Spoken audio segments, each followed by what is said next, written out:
पुस्तक का नाम गायत्री की विशिष्ट साधनाएं। लेखक परम पूज्य पंडित श्री राम शर्मा आचार्य। ऑडियो 2। महिलाओं के लिए विशेष साधनाएं। स्त्रियां भी पुरुष की भांति गायत्री साधनाएं कर सकती हैं। जो साधनाएं इस पुस्तक में दी गई हैं वे सभी उनके अधिकार क्षेत्र में हैं। जिनके पास समय कम है या जो पूरा गायत्री मंत्र याद नहीं कर सकती वे संक्षिप्त में गायत्री पंचाक्षरी मंत्र ओम भूर्भुवः स्वः से काम चला सकती हैं। रजस्वला होने के दिनों उन्हें विधिपूर्वक साधना बंद रखनी चाहिए। उन दिनों केवल मानसिक जप और ध्यान से काम चलाया जा सकता है। कोई अनुष्ठान चल रहा हो तो उन दिनों उसे रोककर शुद्धि के पश्चात उसे पुनः चालू किया जा सकता है। विविध प्रयोजनों के लिए महिलाओं की कुछ साधनाएं नीचे दी जाती हैं। 1. मनोनिग्रह और ब्रह्म प्राप्ति के लिए विधवा बहनें आत्मसंयम, सदाचार, विवेक, ब्रह्मचर्य पालन, इंद्रिय एवं मन को वश में करने के लिए गायत्री साधना के ब्रह्मास्त्र के रूप में प्रयोग कर सकती हैं। जिस दिन से यह साधना आरंभ की जाती है उसी दिन से मन में शांति, स्थिरता, सद्बुद्धि और आत्मसंयम की भावना पैदा होती है। मन पर अपना अधिकार होता है। चित्त की चंचलता नष्ट होती है। विचारों में सद्गुण बढ़ जाता है। इच्छाएं, रुचियां, क्रियाएं, भावनाएं सभी सतोगुणी, शुद्ध और पवित्र रहने लगती हैं। ईश्वर प्राप्ति, धर्म रक्षा, तपश्चर्या, आत्मकल्याण और ईश्वर की आराधना में मन विशेष रूप से लगता है। धीरे धीरे उसकी साध्वी, तपस्विनी, ईश्वर परायण एवं ब्रह्मवादिनी जैसी स्थिति हो जाती है। गायत्री के वेश में भगवान का उसको साक्षात्कार होने लगता है और ऐसी आत्मशक्ति मिलती है जिसकी तुलना में सधवा रहने का सुख उसे नितांत तुच्छ दिखाई पड़ता है। पुरुषों के लिए जो दैनिक नित्य साधना के नियम हैं वे ही स्त्री के लिए हैं। गायत्री संध्या में वे शिखा बंधन के स्थान पर शिखा स्पर्श कर ले, क्योंकि उनके बाल प्रायः बंधे रहते हैं। यदि खुले हो तो जल्दी में उनका बंधना कठिन है, इसलिए स्पर्श ही उनके लिए पर्याप्त है। 2. कुमारिकाओं के लिए साधनाएं। गायत्री का चित्र, प्रतिमा अथवा मूर्ति को किसी छोटे आसन या चौकी पर स्थापित करके उनकी पूजा वैसे ही करनी चाहिए जैसे अन्य देवी प्रतिमाओं की जाती है। प्रतिमा के आगे एक छोटी तस्करी रख लेनी चाहिए और उसी में चंदन, धूप, दीप, अक्षत, नैवेद्य, पुष्प, जल, भोग आदि पूजा सामग्री चढ़ानी चाहिए। आरती करनी चाहिए। मूर्ति के मुख पर चंदन लगाया जा सकता है, पर यदि चित्र है तो उसको चंदन आदि नहीं लगाना चाहिए, जिससे उसमें मैलापन न आवे। नेत्र बंद करके ध्यान करना चाहिए और मन ही मन कम से कम 24 मंत्र गायत्री के जपने चाहिए। इस प्रकार की गायत्री साधना कन्याओं को उनके लिए अनुकूल वर, अच्छा घर तथा अचल सौभाग्य प्रदान करने में सहायक होती है। 3. सधवाओं के लिए साधना। प्रातःकाल से लेकर मध्याह्न काल तक उपासना करनी चाहिए। जब तक साधना ना की जाए भोजन न करना चाहिए। हाँ, जल पिया जा सकता है। शुद्ध शरीर, शुद्ध मन और वस्त्र से पूर्व की ओर मुंह करके बैठना चाहिए। केसर डालकर चंदन अपने हाथ से घिसे और मस्तक, हृदय तथा कंठ पर तिलक छाप के रूप में लगावे। तिलक छोटे से छोटा भी लगाया जा सकता है। गायत्री की मूर्ति या चित्र की स्थापना करके उसकी विधिवत पूजा करें। पीले रंग का पूजा के सब कार्यों में प्रयोग करें। प्रतिमा का आवरण पीले वस्त्रों का रखें। पीले पुष्प, पीले चावल, बेसनी लड्डू आदि पीछे खाद्य पदार्थों का भोग, केसर मिले चंदन का तिलक, आरती के लिए पीला गोधृत न मिले तो उसमें केसर मिलाकर पीला कर लेना। चंदन का चूरा की धूप। इस प्रकार पूजा में पीले रंग का अधिक प्रयोग करना चाहिए। नेत्र बंद करके पीतवर्ण आकाश में पीले सिंह पर सवार पीत वस्त्र पहने गायत्री का ध्यान करना चाहिए। पूजा के समय सब वस्त्र पीले न हो सके तो कम से कम एक वस्त्र पीला अवश्य होना चाहिए। इस प्रकार पीतवर्ण गायत्री का ध्यान करते हुए कम से कम 108 मंत्र गायत्री के जपने चाहिए। जब अवसर मिले तभी मन ही मन भगवती का ध्यान करती रहे। महीने की हर पूर्णिमासी को व्रत रखना चाहिए। अपने नित्य आहार में एक चीज पीले रंग की अवश्य ले ले। शरीर पर कभी कभी हल्दी का उपटन कर लेना अच्छा है। यह पीतवर्ण साधना दाम्पत्य जीवन को सुखी बनाने के लिए परम उत्तम है। इस साधना से घर में सुख शांति की वृद्धि होती है और रोग कष्ट कलेश मिटते हैं।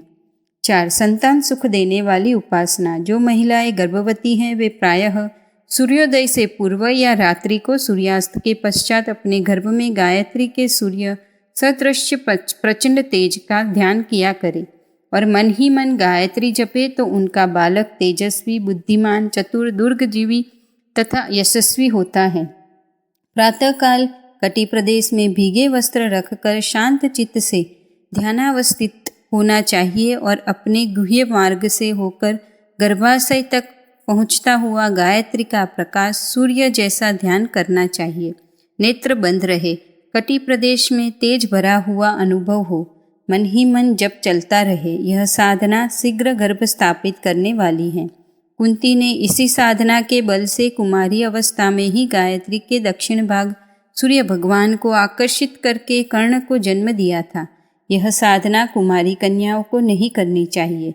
साधना से उठकर सूर्य को जल चढ़ाना चाहिए और अर्ध से बचा हुआ एक चुल्लू जल स्वयं पीना चाहिए। इस प्रयोग से कन्याएं भी गर्भधारण करती हैं। जिनके बच्चे मर जाते हैं या गर्भपात हो जाता है उनका कष्ट मिटकर संतान होती हैं। रोगी, कुबुद्धि, आलसी, चिड़चिड़े बालकों को गोद में लेकर माताएं हंसवाहिनी गुलाबी कमल पुष्पों से लदी हुई शंख चक्र हाथ में लिए गायत्री का ध्यान करें और मन ही मन जप करें। माता के जप का प्रभाव गोदी में लगे बालक पर होता है और उसके शरीर तथा मस्तिष्क में आश्चर्यजनक प्रभाव पड़ता है। छोटा बच्चा हो तो इस साधना के समय दूध पिलाती रहे, बड़ा बच्चा हो तो उसके सिर और शरीर पर हाथ फिराती रहे। बच्चों की शुभकामना के लिए गुरुवार का व्रत उपयोगी है। साधना से उठकर जल का अर्घ्य सूर्य को चढ़ावे और पीछे से बचा हुआ थोड़ा सा बच्चों पर मार्जन की तरह छिड़क दे।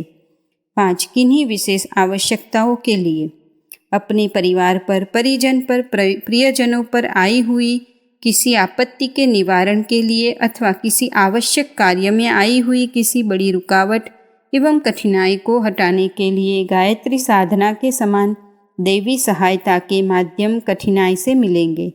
कोई विशेष कामना मन में हो और उसके पूर्ण होने में भारी बाधाएं दिखाई पड़ रही हो तो सच्चे हृदय से वेद माता गायत्री को पुकारना चाहिए। माता जैसे अपने प्रिय बालक की पुकार सुनकर दौड़ी आती है, वैसे ही गायत्री की उपासिकाएं भी माता की अमित करुणा का प्रत्यक्ष परिचय प्राप्त करती हैं। 9 दिन का लघु अनुष्ठान, 40 दिन का पूर्ण अनुष्ठान इसी पुस्तक में अन्यत्र वर्णित है। तत्कालीन आवश्यकता के लिए इनका उपयोग करना या कराना चाहिए। नित्य की साधना में गायत्री चालीसा का पाठ महिलाओं के लिए बड़ा हितकर है। साधना की सफलता के चिन्ह।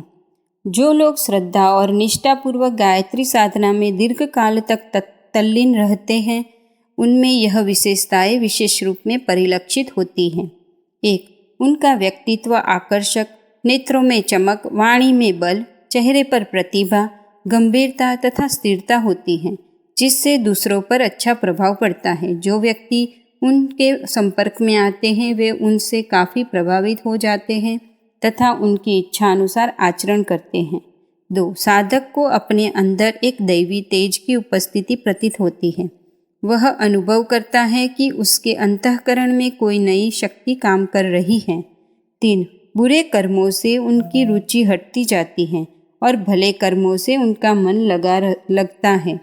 कोई बुराई बन पड़ती है तो उनके लिए बड़ा खेद और पश्चाताप होता है। सुख के समय वैभव में अधिक आनंद न होना और दुख, कठिनाई तथा विपत्ति में धैर्य खोकर किंग कर्तव्य होकर विमूढ़ न होना उसकी विशेषता होती है। 4. भविष्य में जो घटनाएं घटित होने वाली हैं उनका उनके मन में पहले से ही आभास आने लगता है। आरंभ में तो कुछ हल्का सा ही अंदाज होता है पर धीरे धीरे उस भविष्य का ज्ञान बिल्कुल सही होने लगता है। 5. उसके शाप और आशीर्वाद सफल होते हैं। यदि उस अंतरात्मा से दुखी होकर किसी को शाप देता है तो उस व्यक्ति पर भारी विपत्तियां आती हैं और प्रसन्न होकर जिसे वह सच्चे अंतःकरण से आशीर्वाद देता है उसका मंगल होता है। उसके आशीर्वाद विफल नहीं होते। 6. वह दूसरों के मनोभावों को चेहरा देखकर ही पहचान लेता है। कोई व्यक्ति कितना ही छिपावे उसके सामने वह भाव छिपते नहीं। वह किसी के भी गुण, दोषों, विचारों तथा आचरणों को पारदर्शी की तरह अपना सूक्ष्म दृष्टि से देख सकता है। 7. वह अपने विचारों को दूसरों के हृदय में प्रवेश कर सकता है। दूर रहने वाले मनुष्यों तक बिना तार व पत्र की सहायता से अपना संदेश पहुंचा सकता है। 8. जहाँ वह रहता है उसके आसपास वातावरण बड़ा शांत एवं सात्विक रहता है। उसके पास बैठने वालों को जब तक वे समीप रहते हैं अपने अंदर एक अद्भुत शांति, सात्विकता तथा पवित्रता अनुभव होती है। 9. गायत्री साधकों की मनोभूमि साफ हो जाती है। उनमें अनेक गुप्त बातों के रहस्य अपने आप स्पष्ट होने लगते हैं। इसी तथ्य को गायत्री दर्शन या वार्तालाप भी कह सकते हैं।